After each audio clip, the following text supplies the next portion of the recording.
सेहो के दिमाग में अभी भी वो आखिरी पल घूम रहा था जब उसका सबसे ट्रस्टेड गार्ड यंग आर्म उसके सामने खड़ा था। उसने सेहो को बचाने के लिए खुद को सैक्रिफाइस कर दिया। तुम्हें जिंदा रहना होगा, तुम्हें बहुत आगे जाओगी।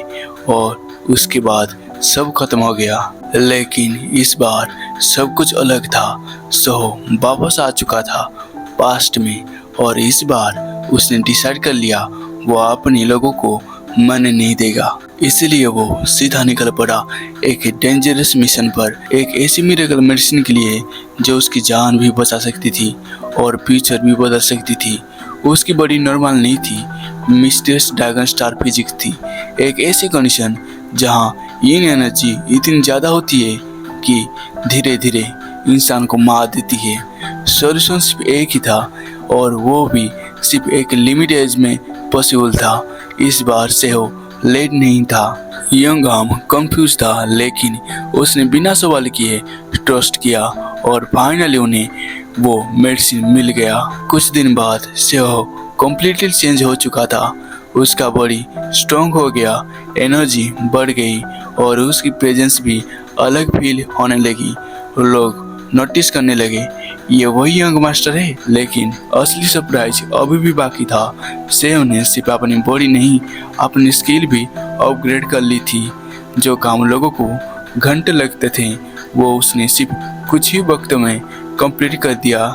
नेचुरली लोगों को यकीन नहीं हुआ, उन्होंने उसे अंडर एस्टिमेट किया और वही गलती उन्हें महंगी पड़ने वाली थी। लेकिन तभी एक ठंडी आवाज पीछे से आई, तुम काफी खुश लग रहे हो।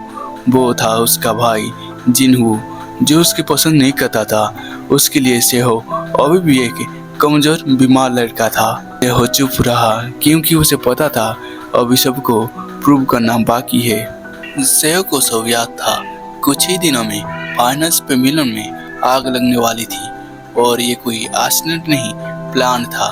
अगर वो उस रात वहाँ नहीं हुआ तो एक आदमी मरेगा और पूरी मर्चेंट ग्रुप को ह्यूज लॉस होगा। इस बार वो कुछ भी करके इसे रोकने वाला था, लेकिन प्रॉब्लम ये थी उसे कोई सीरियस नहीं लेता था। सबके लिए वो बस एक बीमार और वीक लड़का था, और अगर उसे फ्रीली मूव करनी है तो पहले उसे अपनी इमेज चेंज करनी होगी। उस रात फैमिली डिनर चल रहा था। बड़े भाई नॉर्मल बात कर रहे थे, लेकिन जिन्हू ने फिर वही बात छेड़ दी, तुमसे कुछ नहीं होगा, तुम बस बर्डन हो। रूम का एटमॉस्फेयर हेवी हो गया। सेहो को चोट लगी, लेकिन इस बार उसने रिएक्ट नहीं किया क्योंकि उसे पता था यह सब उसे खुद ही बदलना होगा। तभी उनके फादर आए। सेहो ने उन्हें देखा और एक पल के लिए जम गया। उसने अपनी पिछली जिंदगी का वो मोमेंट याद आ गया जब उसने अपने फादर को मरते हुए देखा था, लेकिन इस बार वो सब कुछ बदलने वाला था। सेहो सीधा पॉइंट पर आया, मैं फाइनेंस पेविलियन का ड्यूटी लेना चाहता हूँ, नाइट ड्यूटी भी। रूम एकदम साइलेंट हो गया। फादर ने सीधा मना कर दिया, तुम्हारी कंडीशन में ये इम्पॉसिबल है। लेकिन सेहो रुकने वाला नहीं था। उसने कामली बोला, अगर मैं प्रूव कर देता हूँ मैं फिजिकल कैपेबल हूँ तो क्या आप अलाउ करेंगे? फादर ने पूछा, कैसे प्रूव करोगे? सेहो ने सीधा जवाब दिया, मैं जिन्हू से स्पेयर करूंगा। सब शौक हो गए। एक वीक लड़का एक ट्रेंड मार्शल आर्ट्स को चैलेंज कर रहा था। जिन्हू को तो ये मजाक लगा, लेकिन सेहो सीरियस था। फाइनली कंडीशन सेट हुई। अगर सेहो सिर्फ 2 मिनट सर्वाइव कर गया तो उसे नाइट ड्यूटी मिल जाएगी। सबको लग रहा था ये इम्पॉसिबल है। यंग आर्म भी टेंशन में था।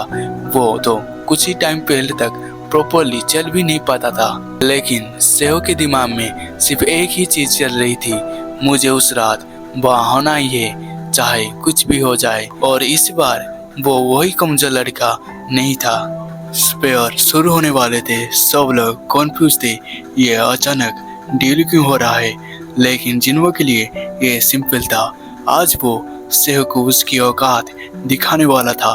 उसने बिना रुके अटैक स्टार्ट कर दिया।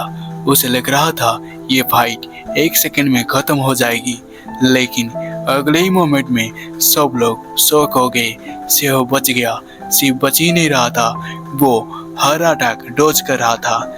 जिन्हों समझ ही नहीं पा रहा था ये हो क्या रहा है। उसके अटैक लैंड ही नहीं हो रहे थे। रियलिटी ये थी, सेहो एक्टिंग कर रहा था। बाहर से वो गिर रहा था, लड़खड़ा रहा था, लेकिन अंदर से वो परफेक्ट कैलकुलेट कर रहा था।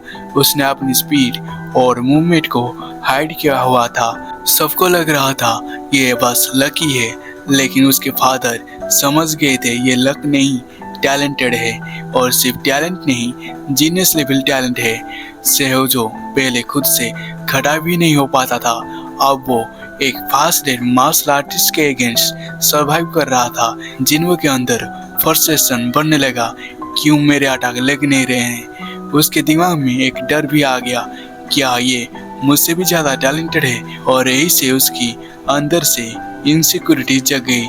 लेकिन सेहो के दिमाग में कुछ और चल रहा था। उसे एक पुरानी बातें याद आ गई। एक दिन जिन्होंने उसकी हेल्प करने की कोशिश की थी, उसने सोचा था मैं सेहो को जल्दी से स्ट्रॉन्ग बना देता हूँ, और गलती से उसे यंग एनर्जी एलिक्सर दे दिया। वही गलती सेहो की कंडीशन और खराब कर गई। वो ऑलमोस्ट मर ही गया था। जिन्हों का वो गिल्ट अभी भी उसके अंदर कहीं ना कहीं दबा हुआ था, और शायद इसीलिए वो सेहो को वीक देखना चाहता था, ताकि उसे अपनी गलती का सामना ना करना पड़े। लेकिन अब सेहो बदल चुका था, और ये स्पीयर सिर्फ एक फाइट नहीं था, ये सब कुछ चेंज होने की शुरुआत थी।